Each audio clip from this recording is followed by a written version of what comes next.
How many times, if you are a regular listener, if you're not a regular listener, pay very careful attention to what I'm about to tell you right now. How many times do I tell you on this program, if you are carrying a concealed firearm for your personal defense, to avoid confrontation at all cost? Avoid it. We discuss preparation, avoidance, awareness techniques on this broadcast on a regular, ongoing basis. It is a staple on this program.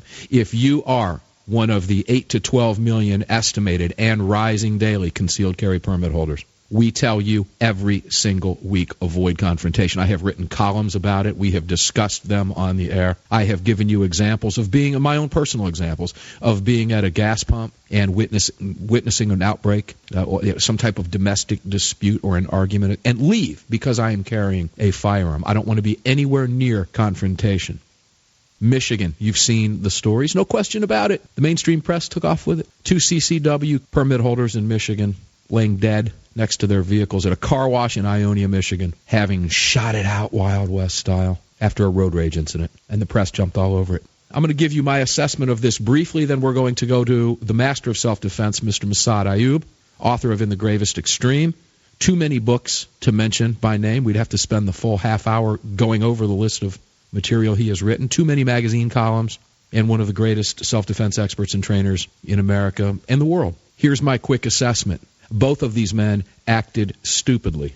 This was a road rage incident. One of the individuals was the perpetrator, no doubt. We don't know what the other driver did to upset him, but it doesn't make any difference. It doesn't make a difference. It doesn't matter. He cut him off. Woohoo. The other driver pulled off the road. Should have never pulled off the road. Should have been on the phone with 911, giving directions to the vehicle as it continued to move. He pulled off, exited the vehicle. The other individual got out and started shooting first. It doesn't matter. It should have never happened. Both of these men, as permit holders, should have known better. Period. Let's go to Massad Ayoob. Massad, am I wrong in my assessment of my description of these men? You might be a little premature. Tell me, please. Until we get more details, it's going to be difficult to assess blame and quantify stupidity. What we're seeing now, the initial reports from the police in Ionia, from Ron Schaefer, the prosecutor in Ionia County, is that Mr. Taylor, the older of the two men, the one who followed the other, would appear to have been the instigator. He had, according to the eyewitness testimony, which comes from the other deceased, the mother and the wife of Mr. Pullman, Mr. Taylor apparently followed Mr. Pullman into the car wash. It is not clear to me from the conflicting reports whether he pulled into the car wash to get away from the car that was tailgating him, or if he had been on his way to the car wash anyway and thought the other vehicle would simply keep on going. We know that, according to the eyewitnesses, Taylor was the first to exit the vehicle, the man who followed the other in. The mom described it as the guy had yelled something at Mr. Pullum. Pullum said something to the effect of, "What are you doing?" or "What do you want?" And at that time, Mr. Taylor drew a gun and opened fire. He shot and wounded Mr. Pullum. Pullum dives into his car, grabs a 9mm, and as he's diving into the vehicle, is shot again. A total of 5 shots are fired by Mr. Taylor, the man in the second car, with his .22. Mr. Pullum apparently returned fire with 5 shots from his 9mm, and in moments both of them were on the ground dying. The initial testimony, the weight of it would indicate that we had one idiot and one man attempting to defend himself, his mother, and his wife. At the same time, we have to consider that eyewitness testimony is coming from a grieving mom and a grieving wife. Right. And the investigation needs to be completed. Let me play a little bit of devil's advocate here. Toxicology screen back on either man. I want to paint the road rage picture for everybody who may not have experienced. I think we've all experienced some form of road rage, Massad, at some point on the road, or at least we've witnessed it, if we've not been a victim of it. when you're being tailgated like this, and I want to get some advice from you for listeners. If you're being tailgated like this and you are carrying a firearm, should he have even pulled that car off the side of the road? Even if he was attempting to allow the other driver to go by, we know that maybe the other driver may have seen that as instigating, hey, pull over, come on, come get me. The other driver doesn't know what's in that first driver's head. Wouldn't it have been better if he'd have been on the phone with 911 saying, look, I've got some crazy lunatic behind me. I'm at the corner of 4th and South. I'm heading east, and can you follow me? Can you get a cruiser here? Wouldn't that have been the better way to handle this than pull off the side of the road? Yeah, without question. I think the first lesson for everyone here is when you're in a situation like this, if it appears to you that it is a true road rage situation and not just a careless motorist or, whatever, that you should get on 911, be the first to call in, establish that you are the complainant, the good guy.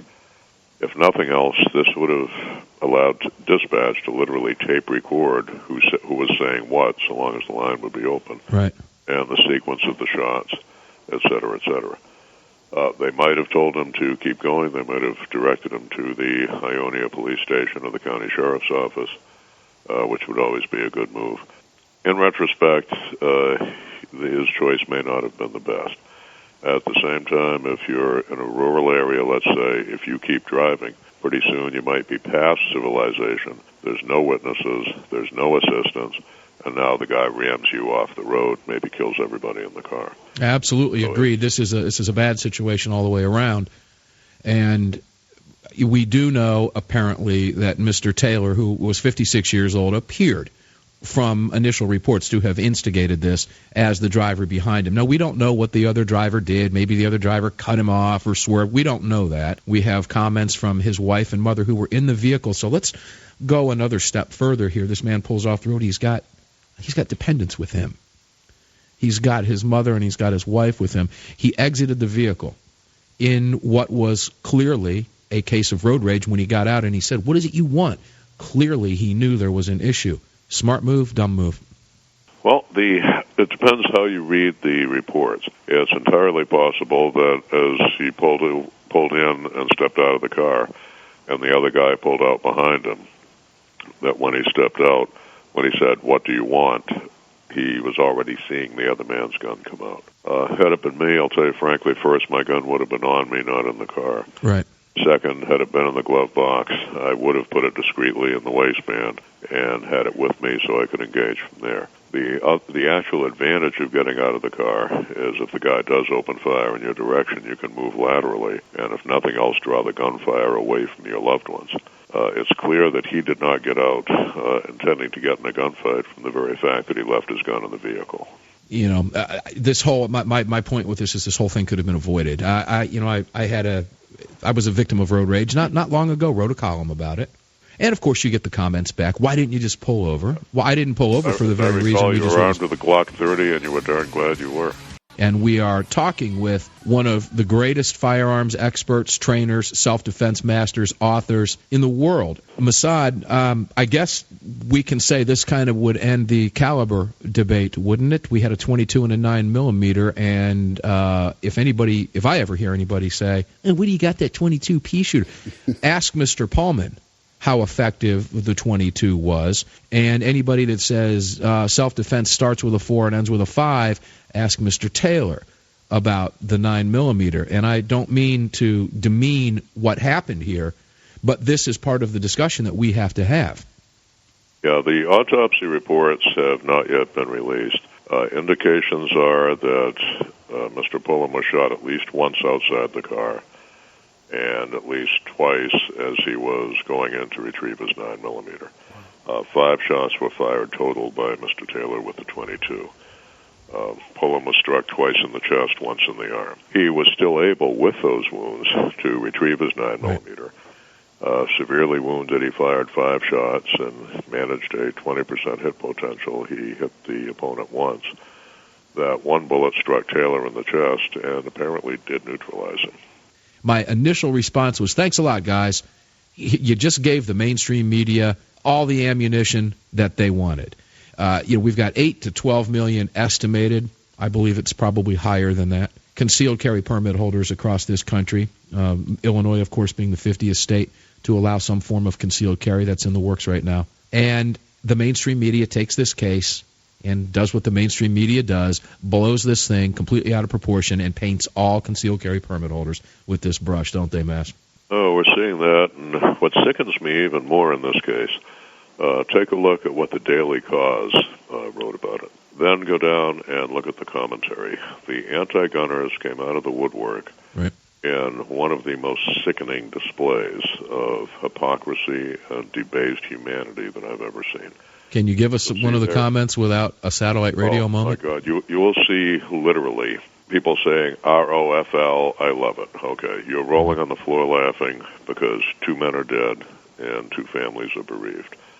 Saying, oh, it's wonderful. If they'd only all shoot each other, there would be moonbeams and butterflies and life would be good. Yeah. And these are the people who say they want to save the children and preserve life. It's literally sickening. Yeah, this is the tolerant left you're referring to that we have so much fun with every week on the show. Typical readers of Daily Cause. Right. It's nothing but hate speech. I wouldn't waste my time. But I have got to go back to this again, and I've got to use this as a teaching moment, and there's nobody better than you to do this.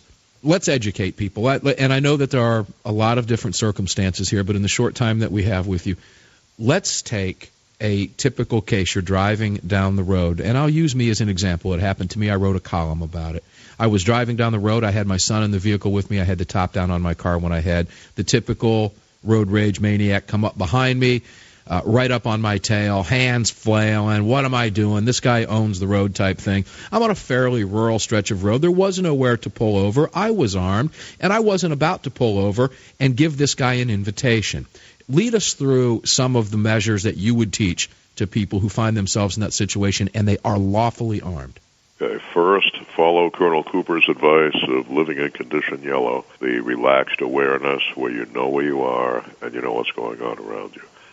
At any given time, something could happen. And if we've gone autopilot driving on an unfamiliar rural road and we call 911, we're fortunate enough to make a connection, and they say, where are you? And you say, well, I'm on a dirt road somewhere in northern Iowa. That's probably not going to help. It would not be a bad idea to have a GPS that you can glance at, or simply get in the habit of memorizing the names of the roads you're on, the cross streets, the mile markers, so you can more quickly identify your location to the authorities.